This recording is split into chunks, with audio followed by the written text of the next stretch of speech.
여러분 안녕하십니까? 뉴스라이브 문을 엽니다. 광화문에서 종로 6가까지 이르는 자전거 도로가 지난 주말 개통했죠. 그런데 막상 자전거길이 열리고 나니 얌체 오토바이와 택시들이 자전거길을 점령했다고 합니다. 분리대도 없고 7월까지는 계도 기간인지라 아찔한 자전거 운행은 한동안 계속될 것 같습니다. 자, 4월 10일 뉴스라이브 지금부터 시작합니다. 오늘의 헤드라인입니다. 송파구청장 자유한국당 후보로 박춘희 현 구청장이 사실상 확정됐습니다. 여당에서는 6명의 예비 후보로 나섰습니다. 서울시장 여야 대진표도 거의 완성됐습니다. 한국당과 바른미래당의 후보는 결정됐고 민주당 경선만 앞두고 있습니다. 전통시장 화재를 예방하기 위한 자치단체들의 소방안전정책. 하지만 관리 부실과 형식적인 운영으로 무용지물인 곳이 많습니다. 서울시가 올해부터 미세먼지가 심한 날 공해 차량 운행 제한을 실시합니다. 2005년 이전 경유 차량이 대상인데 확대 가능성도 있습니다.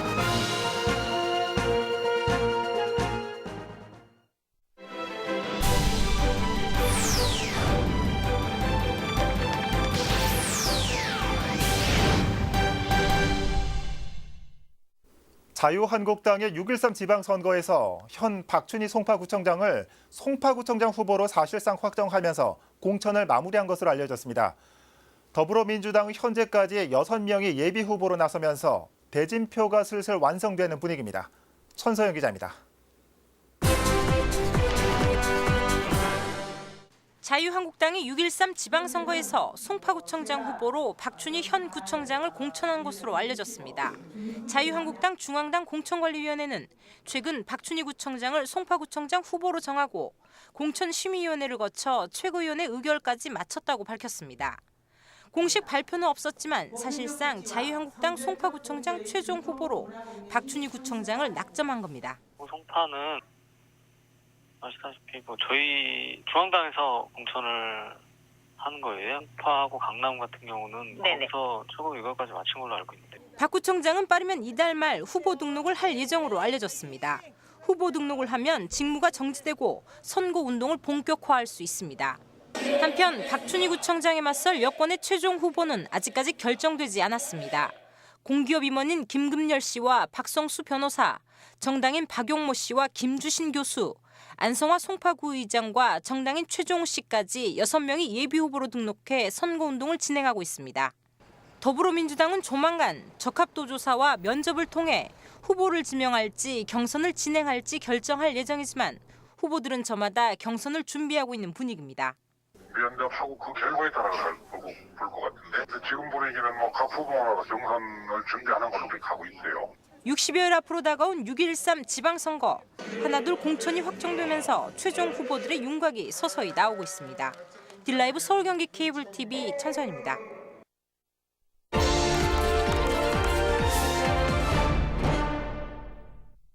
(6.13) 지방선거, 서울의 최대 관심사 중에 하나는 바로 서울시장 선거일 겁니다.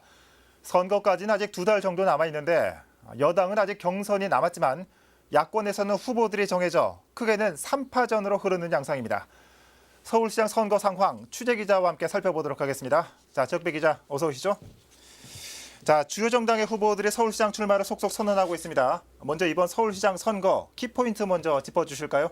네, 서울시장에 대한 선거전 열기가 본격적으로 불붙기 시작했는데요. 예. 먼저 이번 선거는 23년 만에 3자 구도를 형성할 전망입니다. 네. 또 하나는 7년 전 선거에서 아름다운 양보의 주인공들인 박원순 시장과 안철수 인재영입위원장의 대결 성사 여부입니다. 예. 여기에 자유한국당 후보로 나서는 김문수 전 경기지사와 안철수 위원장이 중도 보수층의 표심에 어떤 영향을 미칠지 여부입니다. 네. 양당의 선거 연대론도 거론되고 있습니다. 예. 먼저 더불어민주당에서는 잘 알려진 대로 이 3명이 경선을 치를 전망이죠. 네, 여당인 더불어민주당에선 우상호 의원과 박영선 의원, 현 박원순 서울시장이 경선에 참여할 예정입니다. 예. 우상호 의원은 지난달 11일 가장 먼저 아침이 설레는 서울을 만들기 위한 도전을 시작한다며 서울시장 출마를 선언했습니다. 균형 발전과 적폐 청산, 칠드런 퍼스트 등 3대 시정 목표도 제시했습니다. 예. 이어서 박영선 의원은 일주일 뒤에 사랑받는 첫 여성 서울시장이 되겠다며 시장 출마를 공식 선언했습니다. 예. 숨막히는 서울을 숨쉬는 서울로 바꾸기 위한 환경과 경제, 문화 분야의 3대 비전을 내놨습니다. 또 3선에 도전하는 박원순 서울시장은 당내 시장 후보 경선 예정일 직전인 네. 오는 12일이나 17일에 여의도 당사에서 출마 선언을 할 예정입니다. 예. 박 시장은 사회적 우정을 골자로 박원순표 시정을 완성할 수 있도록 10년의 시간을 달라고 호소할 것으로 알려졌습니다. 이들 3명은 당선에 필요한 표수를 얻는 후보가 없을 때 네. 상위 득표자 2 이상을 대상으로 다시 투표하는 결선 투표제로 후보에 선출됩니다. 예. 이 자유한국당에서는 김문수 전 경기도지사를 전략 공천한다고 밝혔는데, 자, 마침 지금 이 시각 여의도 당사에서는 김 전 지사의 추대 결의식이 열리고 있다고 합니다. 잠시 현장 화면 보면서 얘기 이어가도록 하겠습니다. 네, 그 후보를 찾는데 어려움을 겪던 한국당은 김문수 전 경기지사 카드를 꺼냈습니다. 국회의원 3선에 경기도지사를 2번 한 거물로 바로 오늘 11시 여의도 당사에서 추대 결의식을 통해 출마를 확정지었습니다. 예. 현재 야권 연대가 거론되는 상황에서 김 전 지사는 보수 결집을 위해 중도 하차는 없다며 완주 의지를 밝히고 있습니다. 예. 지금 11시 6분 현재 여의도 당사에서 열리고 있는 김문수 전 지사의 추대 결의식 화면 함께 보셨습니다. 자, 이 바른미래당은 안철수 인재영입위원장이 출마를 하는 거죠? 네, 그 안 위원장은 불출마를 선언하며 박원순 시장에게 후보를 양보한 지 7년 만에 예. 서울시장 선거전에 뛰어들었습니다. 안 위원장은 지난 4일 서울시의회 앞에서 자신을 야권 대표 선수로 소개하며 서울시장에 도전한다고 밝혔습니다. 예. 현 시장의 미세먼지 대책과 정부의 집값 정책을 비판하며 서울시에서부터 혁파하겠다는 의지를 내비쳤습니다. 안 위원장이 나오면서 서울시장 선거는 민주당과 한국당, 바른미래당, 3파전으로 진행되는 양상입니다. 그렇군요. 어떻습니까? 민주평화당과 정의당에서도 서울시장에 출마할 후보군들이 물색이 끝낸 상황이죠? 네, 그렇습니다. 민주평화당에서는 현재 정호준 최고위원이 선거 후보로 거론되고 있습니다. 예. 정의당에선 전현직 서울시당 위원장인 김종민 후보와 정호진 후보가 내부 경선에 참여합니다. 네. 자, 여야의 대진표가 조금씩 짜여가면서 서울시장 선거 열기가 더욱 뜨거워지는 것 같습니다. 자, 지 기자 잘 들었습니다.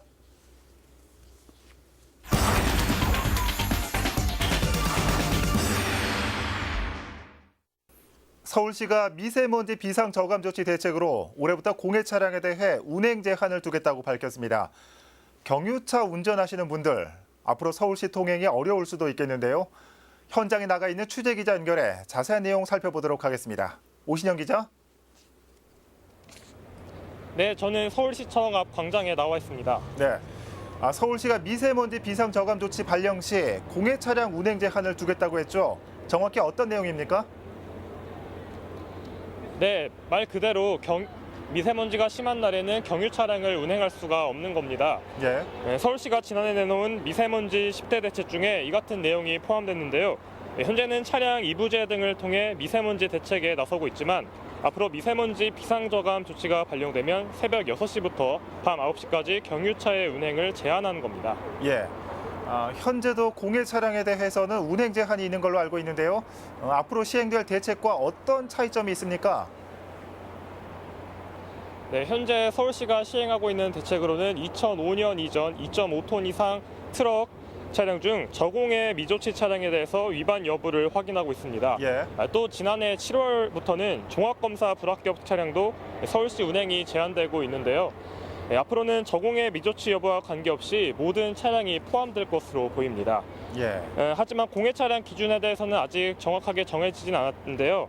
서울시는 현재 2005년 12월 이전 등록 2.5톤 이상 경유차 8만 대와 2005년 12월 이전 등록 경유차 20만 대, 2009년 9월 이전 등록 경유차 41만 대 등 적용 대상 범위를 두고 검토 중입니다. 예. 자, 그렇게 되면 불편함을 겪는 시민들도 있을 것 같습니다. 시민들의 반응은 들어보셨습니까? 네, 시민들의 반응은 찬반으로 입장이 나뉩니다. 먼저 찬성하는 시민들의 입장에서는요. 미세먼지 배출 요인 중 37%가 교통에서 차지하는 만큼 예. 지금 시행하고 있는 차량 이부제라든지 이런 대책보다 적극적인 대책이 필요하다는 입장입니다. 예. 또 반대 측에서는요. 이 경유차 운전자에게 부담만 가중되는 제도라는 건데요. 경유차 운행이 제한되면 생계형 경유차 소유자는 부담이 될 수밖에 없다는 겁니다.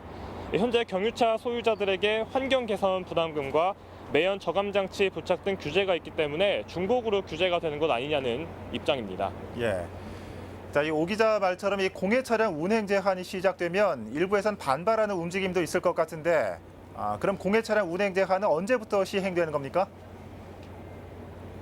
네, 공해 차량 운행 제한이 시행되기 전에 먼저 시민들의 의견 수렴 절차가 남았습니다. 예. 네, 서울시는 오는 30일까지 서울시 온라인 창구에서 시민들의 의견을 받고 있는데요.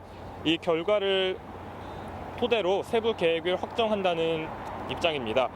이후 5월 중으로 지방교통위원회 심의를 거치면 시행 계획이 구체적으로 나올 것으로 보입니다. 또 잠시 후 오후 2시부터는 대한상공회의소에서 공해 차량 선정 기준과 운행 제한 예외 차량 등에 대한 논의도 진행될 예정인데요. 이와 관련해서는 후속 보도를 통해 자세히 전해드리도록 하겠습니다. 지금까지 서울광장 앞에서 전해드렸습니다. 네, 오신영 기자 수고했습니다.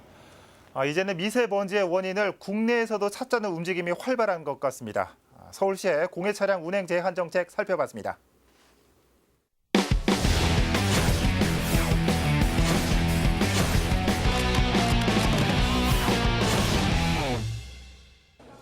한 가지 주제를 정해 각 자치구의 정책을 비교하는 코너 업앤다운입니다. 2016년 11월 대구 서문시장 화재 기억하십니까? 58시간이나 이어진 불은 700개에 가까운 점포를 태우고서야 꺼졌는데요. 이후 시장 화재의 심각성이 대두되면서 자치구마다 앞다퉈 소화기를 보급하는 등 전통시장 화재 예방을 강조하고 있죠.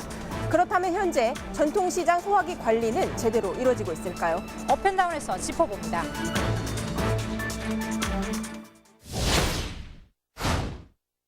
(100개가) 넘는 점포가 밀집해 있는 서울의 한 전통시장.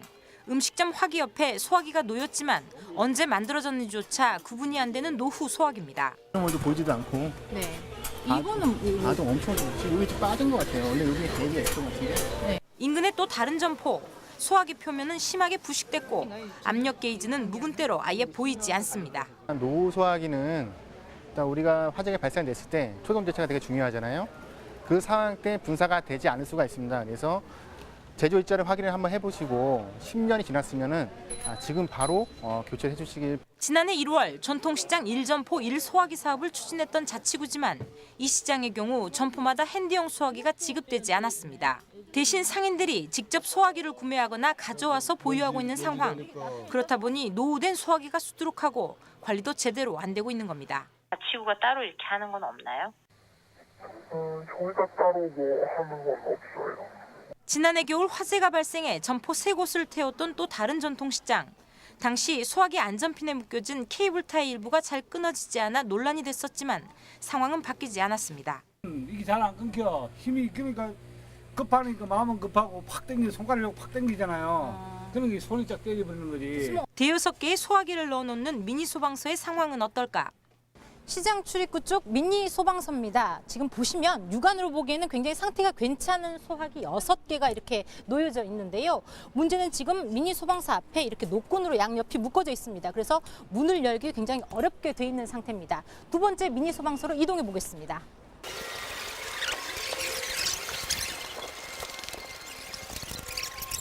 두 번째 미니 소방서입니다. 보시는 것처럼 조금 어렵게 찾았는데 굉장히 어두운 곳, 그것도 전신주 뒤에 위치해 있어 잘 보이지가 않습니다. 또 하나는 전면이 이렇게 아크릴로 돼 있습니다. 망치를 깨고 소화기를 꺼내야 하는데 망치는 현재 분실돼 있는 상태입니다. 다른 곳도 상황은 마찬가지. 미니 소방서 주변으로 쓰레기 더미가 놓여 있거나 함 앞에 물건이 적치돼 있어 소화기 사용을 방해하고 있고 전면 아크릴을 깨는데 사용해야 할 망치는 온데간데 없습니다. 불이 났을 때 신속하게 사용해야 할 소화기구들이 저마다의 이유로 무용지물이 될 처지에 놓였습니다. 성북구 장이시장의 경우는 달랐습니다. 중앙통로를 따라 소화기를 비치했고 소화기 전면에 관리자의 이름을 적어놓는 등 상인의 주도로 소화기 실명제를 시행하고 있습니다. 공용 소화기는 물론 점포당 개별 소화기도 별도로 배치해 화재를 대비하고 있는 것도 특징. 그렇다 보니 시장 내 점포는 120여 개인데 소화기 수는 200개가 넘습니다. 초기 진압이 제일 중요해요. 소방서 와서 하면 벌써 다 탑을 다 번져버리는데 시간상 늦잖아요. 그래서 소화기가 초기 진압할 수 있도록. 큰 불을 막기 위한 묘책은 또 있습니다. 바로 미니 소방차. 누구나 쉽게 조작이 가능하고 수압이 좋아 소화기와 함께 초동 대처에 쓰이고 있습니다. 미니 소방차의 경우 성북구가 예산을 별도로 편성해 지역 내 4개 재래시장에 배치했습니다. 소방차가 들어가지 못하는 골목형 전통시장을 고려한 자치구의 대안입니다. 골목형 시장의 경우 소방차가 도착하기 전에 직접 상인들이 소방펌프를 사용해 신속히 화재를 진압하여 피해를 최소화할 수 있고, 시장의 특성을 감안해 특수 소화기를 설치한 곳도 있습니다. 먹거리 특화 시장인 서대문구 영천시장. 꽈배기와 튀김류가 유명하다 보니 식용유를 사용하는 점포가 많습니다. 이곳엔 일반 소화기는 물론 K급 주방용 소화기가 함께 비치돼 있습니다. 이게 바로 주방용 강화액 소화기입니다. 일반 소화기에 비해 조금 크고 가격은 3-4배 정도 비쌉니다. 하지만 기름으로 인한 화재는 일반 소화기로 진압이 어렵기 때문에 반드시 필요합니다. 초기에 발견하긴 했지만 일반 소화기로는 그 화재 진압하기가 용이하지 않았습니다. 그래서 저희들이 그런 튀김집이나 이런 조리하는 점포들을 위해서 어떤 그 식용유 화재용 특수 소화기의 필요성을 느꼈습니다. 화재 초기 소화기 한 개는 소방차 한 대의 효과와 맞먹는다고 합니다. 그만큼 초동 대처에 있어 소화기의 역할이 중요하다는 것인데요. 오래된 소화기는 폭발의 위험도 있지만 정작 급할 때는 쓸모없는 물건이 될 수밖에 없습니다. 또한 소화기를 잘 설치해두고도 이를 제대로 활용할 수 없다면 그 또한 무용지물에 불과할 겁니다. 제대로 된 소화기 관리 정책과 점검, 화재로부터 전통시장을 지킬 수 있는 첫걸음입니다. 자치구의 모든 정책이 주민을 향해 가장 높게 업되는 그날까지 업앤다운이었습니다.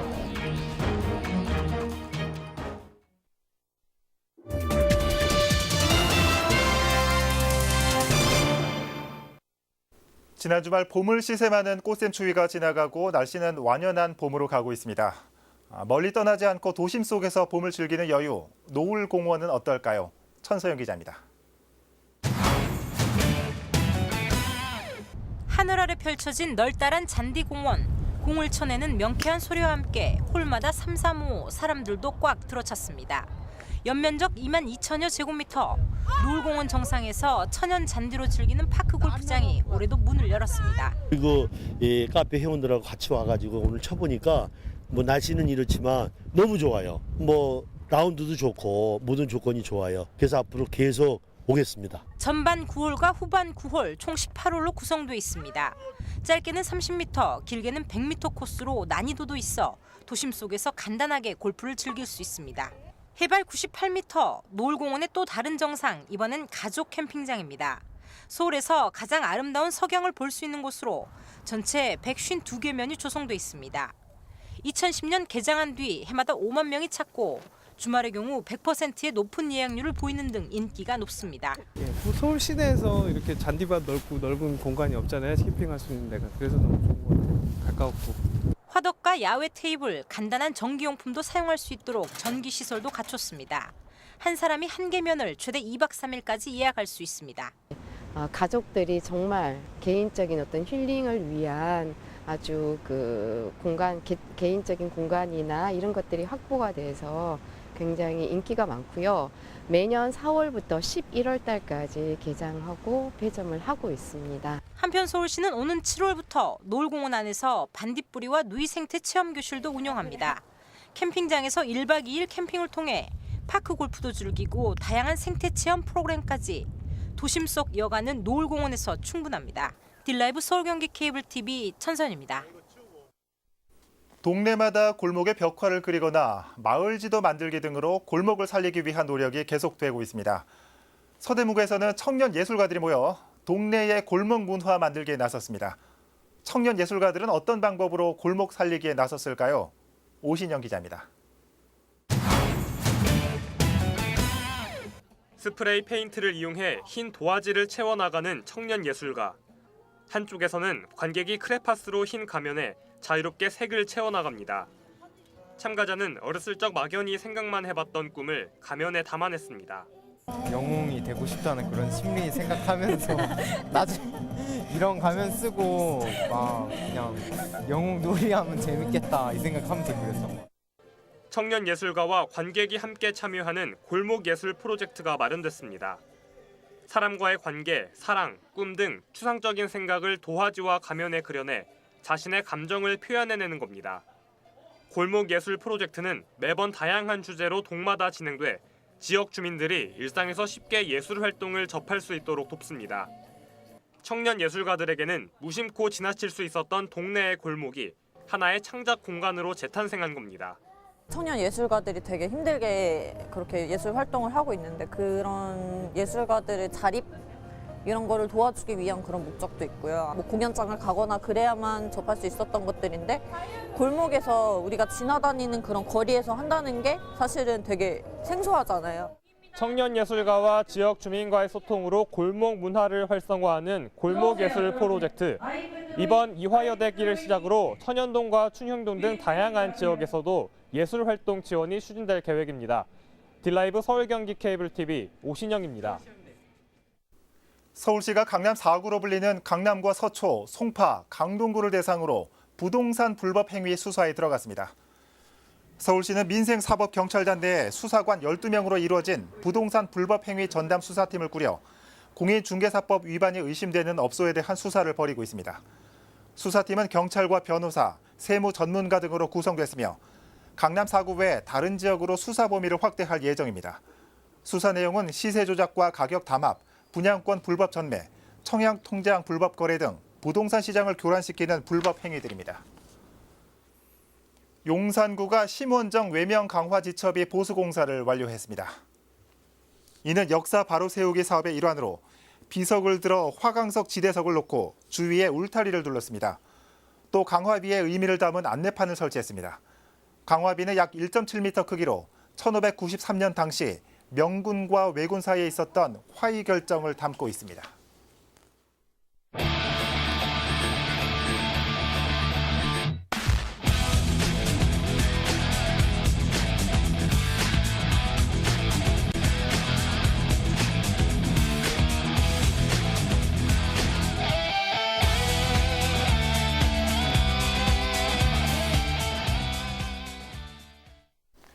벚꽃이라고 하면 일본의 국화로 잘 알고 계시죠?